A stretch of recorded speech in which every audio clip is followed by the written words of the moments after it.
நகர் சட்டமன்ற தொகுதிக்கு திமுக சார்பாக போட்டியிடக்கூடிய முன்னாள் எம்எல்ஏ அன்பழகனுடைய மகன் ராஜா அன்பழகன் நம்மிடம் இருக்கார். அவரை பேசலாம். சார் வணக்கம் சார்.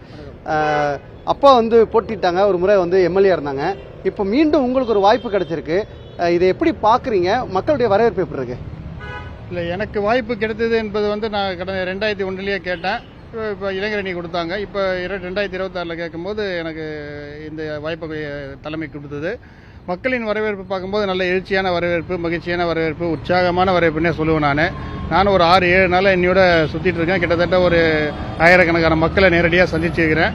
இதுவரையும் ஒரு நெகட்டிவ் கமெண்டோ, ஒரு இது சரியில்லை அது சரியில்லை ஏதோ எனக்கு தெரிஞ்சு என் காதுக்கு இன்னும் வரல. ஏன்னா இப்படி இருந்தாலும் 1000 பேரை பார்க்கும்போது அதில் ஒருத்தர் 2 பேராவது ஏதாவது சொல்லுவாங்க.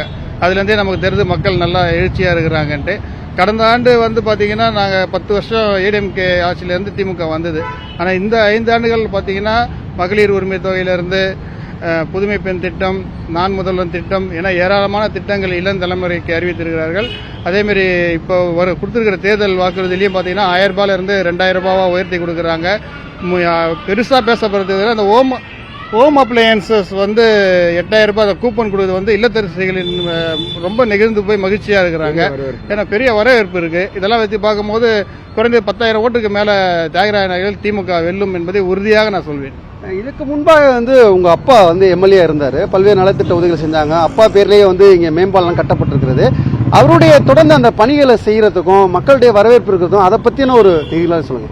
இல்லை, அவரோட பணின்றது மகத்தான பணி. தியாகராய பொறுத்தவரை எங்கள் தாத்தா ஜெயராமன் காலத்திலேருந்து எங்கள் அப்பா அவரோட காலேஜ் படிக்கும் போதுலேருந்து அவர் இருக்கிற வரைக்கும் கொரோனா காலத்தில் பணி செய்து அந்த தொற்று ஏற்பட்டு தான் இறந்தார்.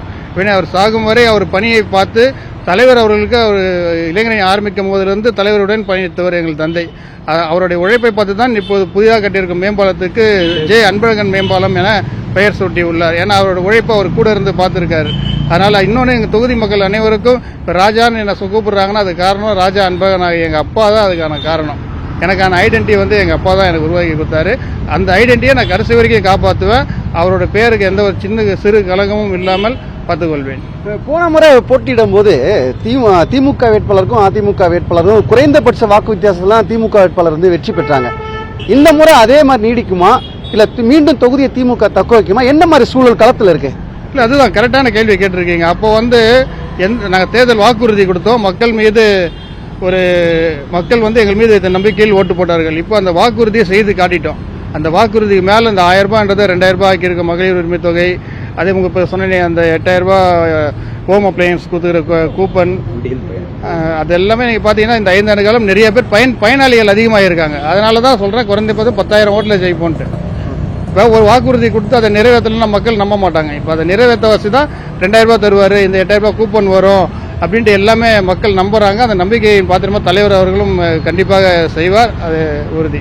தொகுதி மக்களுக்கு என்ன மாதிரியான வாக்குறுதியை முதல்ல கொடுக்குறீங்க? சட்டமன்ற உறுப்பினராக நீங்க வந்துட்டீங்க அப்படின்னா என்ன நீங்க முதல்ல நிறைவேற்றி தரப்படும், அதை பத்தி ஒரு வாக்குறுதியை என்கிட்ட சொல்லுங்க. சட்டமன்ற உறுப்பினராக தேர்ந்தெடுக்கப்பட்டவுடன் முதல் வாக்குறுதி தியாகராய நகர் பேருந்து நிலையத்தை பெரிய வணிக வளாகமாக ஆக்கி அது மேலேயே ஒரு பார்க்கிங் சென்டரும் வைத்து, இப்போ பார்க்கிங் மட்டும்தான் டி நகரில் சின்ன சின்ன இடத்துல பிரச்சனைகளாக இருக்குது. அதுக்கு அந்த ஹைட்ராலிக் முறையிலான பார்க்கிங் சிஸ்டம், நவீன முறையிலான பார்க்கிங் சிஸ்டம்லாம் பண்ணிட்டு இந்த சிஎம்ஆர்எல் வேலை நடந்துட்டு இருக்கு. சைமல்டேனியஸாக அது ஒரு 2 வருஷத்தில் அந்த வேலை முடியும். அது முடிந்ததும் இந்த ஸ்மார்ட் சிட்டின்ற பேரில் அதிமுக காலத்தில் ஆரம்பித்ததை உண்மையான ஸ்மார்ட் சிட்டி 2.0 டி நகர்ன்ட்டு திராவிட மாடல் 2.0 நிச்சயம் அமையும். பல்வேறு திட்டங்களை நான் சட்டமன்ற உறுப்பினராக வரும்பொழுது கொண்டு வருவேன் என்று உறுதியளித்திருக்காங்க. புதிய தலைமுறைக்காக ஒளிப்பதிவாளரோட செய்தியாளர் ஆனந்தன்.